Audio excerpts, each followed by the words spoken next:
road, patience always helps. The first icon was born in April 1627 near the city of Junar in Pune district, Maharashtra. This Indian icon was an Indian warrior, king, and a member of the close-knit Maratha clan. His mother, paying tribute to her again, Jijabai, was instrumental in carving the famous king's persona, and it took his mother's advice for many important decisions. I now call upon Vansh Basauda to share a small part of his icon's history.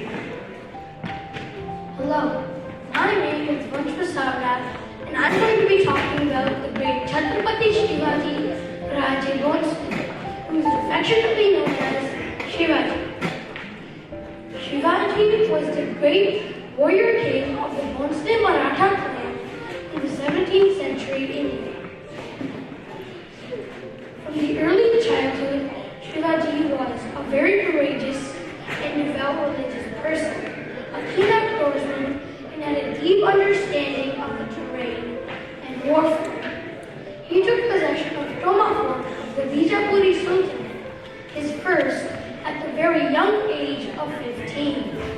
He conquered many forts over the next few decades, but in an encounter with Afzal Khan, a veteran war general of Adil Shah, wherein Shivaji killed Afzal with the Adna, made him a hero and a legend that carved a permanent place in Maratha folks' hearts.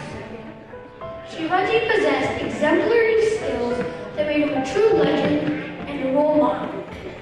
Splendid warfare acumen, unmatched even by today's technologically advanced standards, including a well-established navy, even in those days. Sharp brain, great presence of mind, thinking outside the box. Paternalistic attitude, inspiring leadership, leading by example. An innovator, an able commander, with an organized spy network. Above all, his democratic principles, which are based on fairness in taxation and treatment of his followers. These qualities enabled him to inspire countless followers throughout the nation. He laid the foundation of the massive Maratha Empire that eventually grew to large swaths from the north to the south, covering almost the entire current-day India. Shivaji was a devout Hindu and had studied Ramayana and Mahabharata extensively. He relied on these and other Hindu religious scriptures for guidance throughout his life. In spite of being a staunch Hindu proponent and a nationalist, he showed great tolerance for all religions. He treated followers of Islam and his kingdom fairly, even though many of his enemy kings were Muslims. Shivaji was respected as a hero by many great leaders, such as Swami Vivekananda, Lokmanya Tilak, and Rabindranath Tagore, to name a few. To quote Swami Vivekananda, he was one of our greatest national saviors. He emancipated our society in Hindu Dharma. And he stood as a light of hope for our future and embodied the deathless spirit of our land. He was the type of real son of India, representing the true consciousness of the nation that the country needs today. I salute to this icon of India, the eternal king, Chhatrapati Shivaji Raje Maharaj. And as Shivaji would have said, don't fall into treason. Let your life be taken, but don't surrender. And in his native tongue, Marathi, Maran aale tari chale, par shar jana nahi. Thank you.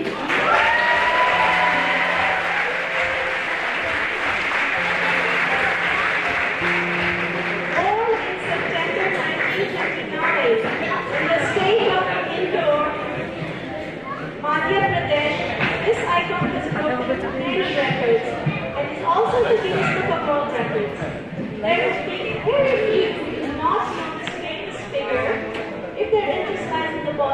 industry. Here is Keisha Balucha sharing her icon with us this afternoon.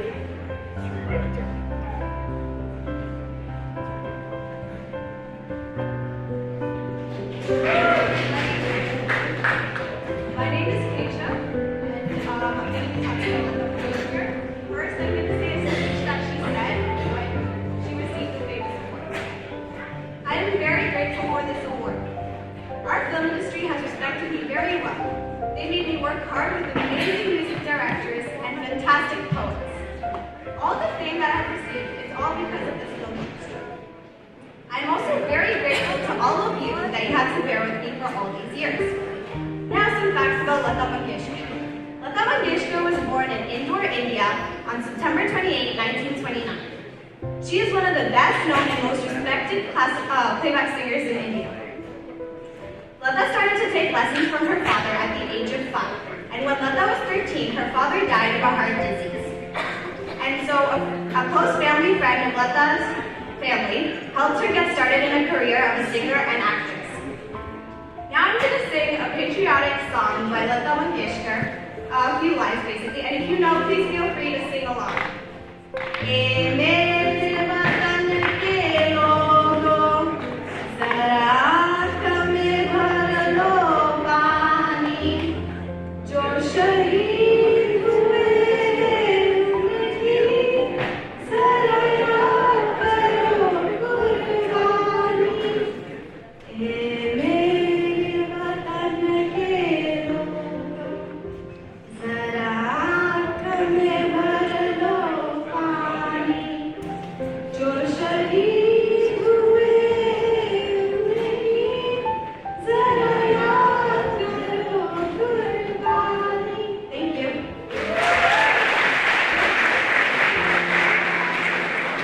This famous Indian was born in October 1931 in the Ramanathapuram district of Tamil Nadu.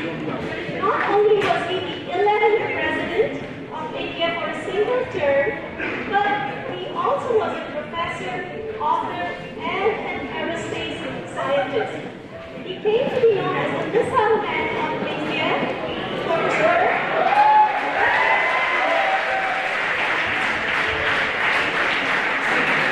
I guess you can tell who he is, but he was known as a missile man, and here is Anil Desai, who's going to introduce his icon. Never stop fighting until you arrive at your destined place. That is the unique you. Have an aim in life. Continuously acquire knowledge. Work hard and have perseverance to realize the great life. Do you know who I am? I am Abdul Kalam. I believe that no one should judge each other for the religion. I believe that peace is possible. And I believe that with hard work, anything can happen. I am Abdul Kalam, often referred to as the missile man of India. I was born on October 15, 1931 in Ramcharan, India. I was a professor, author, aerospace scientist, and the 11th president of India. I will now say a speech which I said to the European Parliament on April 25, 2007. I am reminded of the dream of the Indian poet Kanyan Mukundanayar, who articulated 3,000 years back in Tamil classic Purathuru. He says, Yagre Yagrike Kalish, which means, I am a world citizen. Every citizen is in my own kith and kin, he said 3,000 years back. As we say in India, when there's righteousness in the heart, there is harmony. When there's righteousness in the heart, there is beauty in the character. When there is beauty in the character, there is harmony in the home. When there is harmony in the home, there is an order in the nation. And when there is an order in the nation, there is peace in the world. Thank you.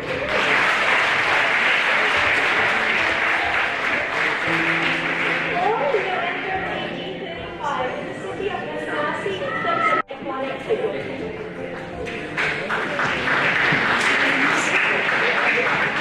देश तिरंगी मेरी मातृभूमि मुझसे कोई नहीं छीन सकता मेरी मातृभूमि छोड़कर चले जाओ मेरी मातृभूमि पर झील लहराएगा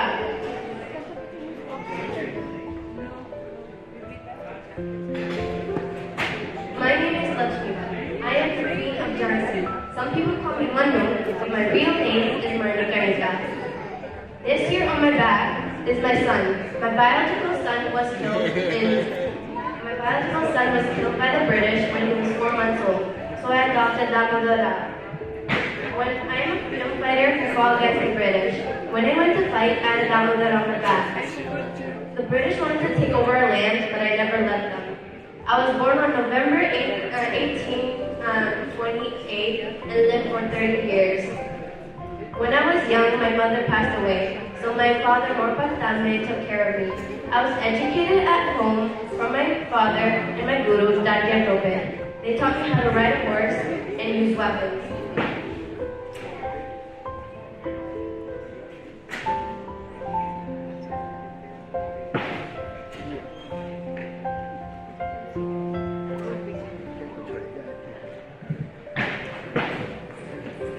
On 1843, I was married to Ganga Rao, but he passed away in 1853 and left me to be queen of Jhansi. I passed away bravely in Gwalior by fighting the British. People still remember me bravely and for my strength and bravery I showed in battle. Bharat Mata ki Jai! Bharat Mata ki Jai! Bharat Mata ki Jai!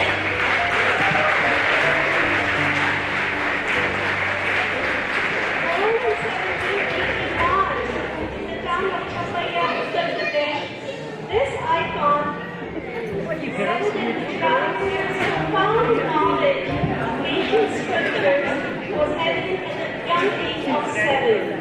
He founded a global organization which is strongly rooted in the people of Gujarat, and here Darshan Nanda will take you on this journey as one of the ardent devotees of this great leader.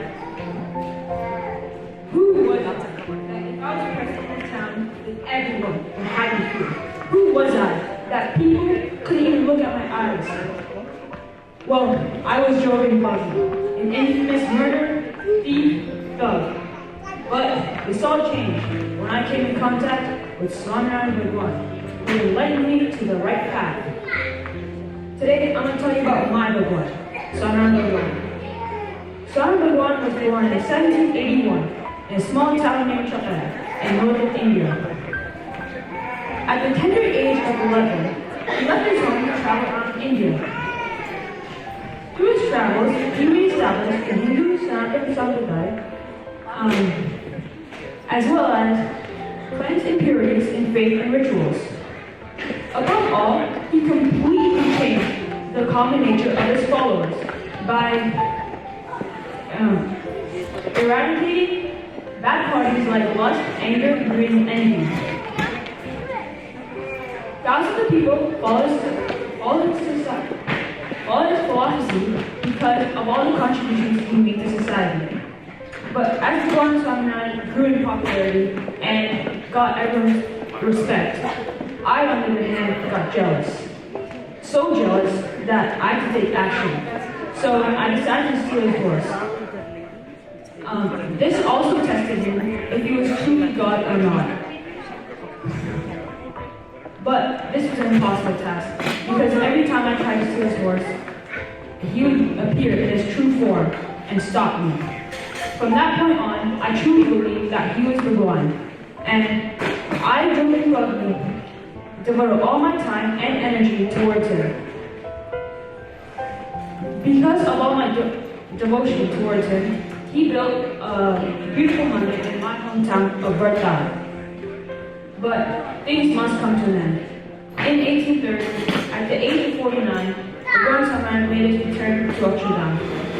But before he passed away, he only made us one promise, that he will always remain present on this earth through one form. And that form today is Madh Swami.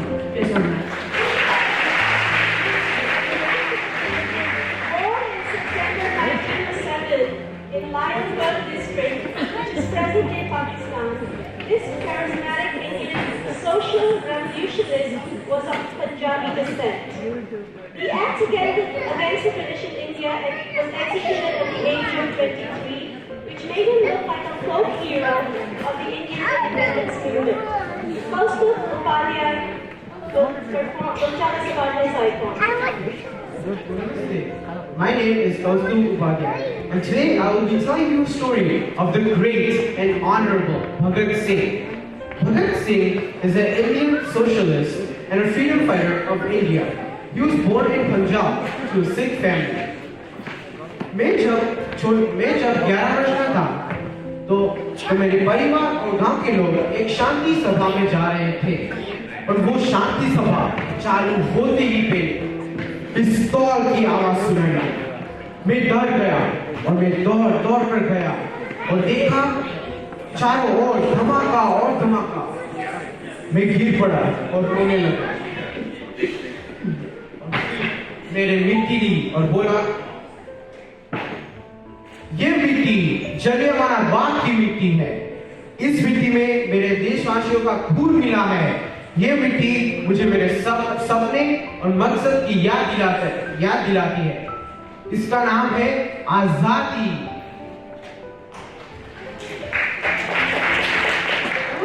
When I was older, my friend Lala Lajpat Rai was killed by General Scott and Saunders. Today, I'm here to take revenge on my friend's death. Saunders अभी आता ही होगा। चुप कर रो। आज उसको छोड़ूंगा नहीं। वो आ गया। टिशुल।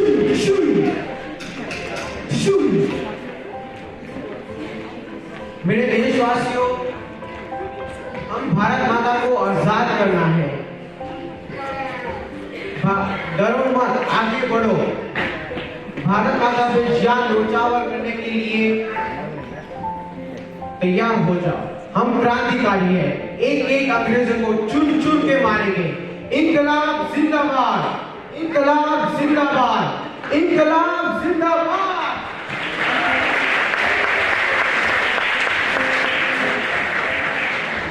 In the 1400s, born into a Rajput family of Kurki district in Pali, Rajasthan, was a Hindu mystic poet, a saint, and a devotee of Krishna.